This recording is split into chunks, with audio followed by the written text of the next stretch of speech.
hello guys हामी चाहिँ दाउरा लिन गएको तल खेतमा टाढा छ ओह्रालो गर्नुपर्छ अदुका लाउनुपर्छ भारी बोकेर है भारी बोकेर उकालो चढ्नुपर्ने अब यस्तो जङ्गलको बाटो होइन उहाँ चाहिँ मेरो भाउजू उहाँको चाहिँ मेरोभन्दा ठुलो भारी छ त्यो सानोमा चाहिँ सानो भारी बोक्छु उचालेर देखाउनु दिएको ठिक उचालेर देखाउँछु यहाँ उसको भातले चिनामा गाउँछ कि मलाई तान्नु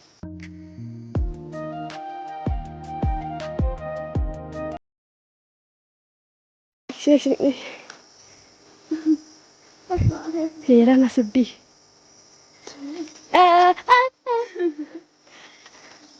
ल अब जाउँ है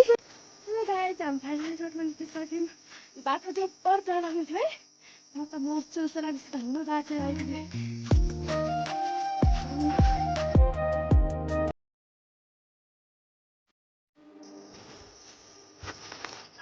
फाइनली हामी घर पुगिसकेको छौँ देख्न सक्नुहुन्छ मौसम कस्तो छ भनेर